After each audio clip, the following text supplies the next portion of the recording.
When you're facing a challenge, is the knee-jerk response to run away and retreat or to face it head on? Several motivational influencers have made the analogy of a bison. When a group of bison sense that a storm is on the way, instead of retreating, they actually run towards the storm because in their biological instinct, it's to minimize the time that they spend in the storm. It's very fascinating. And I was thinking a lot about that, and then it parallels to my experience playing high school football. There's something that happens in football. It's called the kick return, where they kick the ball and then one team catches the ball and there's guards and they try to protect the person with the ball. And then there's the defensive team that's trying to attack the person that has the ball. So I remember I was one of the defenders trying to attack the person with the ball. So imagine two sides colliding like this, right?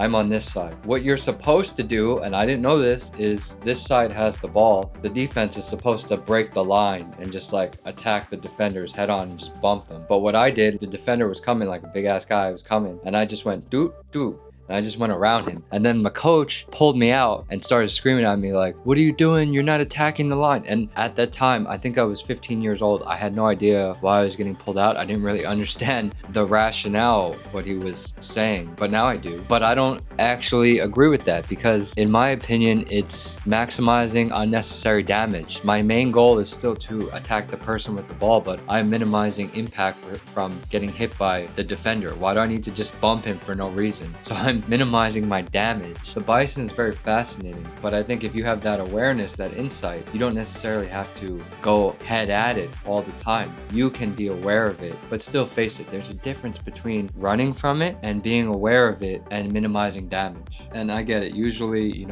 can't run from your problems. You can't run from what you're suppressing, and it usually comes back and manifests. So I would say bring awareness to everything and make a strategic decision. You have to pick your battles. You can't always fight. But in this 3D reality, what I realize is you can't be all like love, high vibration without the other fight mentality, that warrior spirit. You can still be love, but you have to know when to fight. You could still be fight, but you still know how to love. It's about the balance. Okay, that's what I believe in. Go on your spiritual journey, and it looks different for everyone. There'll be stages where you focus more on, we'll say, masculine energy and that willpower, that go-getter, that fight energy. And then there'll be other stages where you're more focused on the nurturing, the love, the compassion. Working towards actually coming into balance with yourself and integrating those energies to yourself so you can show up as a balanced human being. You will always be growing and evolving and fine-tuning things. That's just something to work towards. Success and failure, positive and negative, up and down. We always need the duality. The storm is always coming, so it's about being prepared, and it's about making the best decision that we can, taking the best action that we can at the right time with all the information that we have.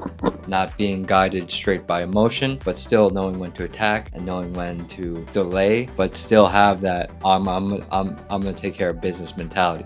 But now's not the time to fight. So I pulled some tarot cards in my last reading, but again, I want to use tarot as a tool to see if what I'm trying to say can be guided by the cards and supported by the cards. So I have here the Boxer's Oracle deck by one of my mentors, Matthew Ramos, Uncle Bronze. Just because it's a boxing oracle doesn't mean it's solely masculine energy. There's a balance.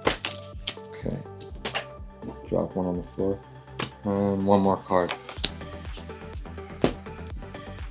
Okay, card lineup. Organized structure, schedule, details, comparison. You'll be faced with many challenges from time to time. Sometimes you have to fight. Ruthless behavior, heavy hit, straightforward attention and bluntness. And then self-control. Okay, so this is a good example. Being in command of your behavior, expressions plus emotions. Inhibitory control, inner feminine meditation. Yeah, the cards are really guiding. In life, you'll be faced with many challenges, and you have to choose your battles. When to attack, when to not attack. Now's not the right time. But sometimes you have to use that go-getter, that willpower, that drive, that fight energy. We have to fight sometimes for what we're worthy of, but don't fight from a place of lack. Fight from a place of grounded understandings and awareness. Sometimes it's not in our best interest to fight, but we could just go within and see that the best course of action is to restrain and go within. But you're in command of your actions, okay? One more card. Okay, on the floor again. Let's see what it is.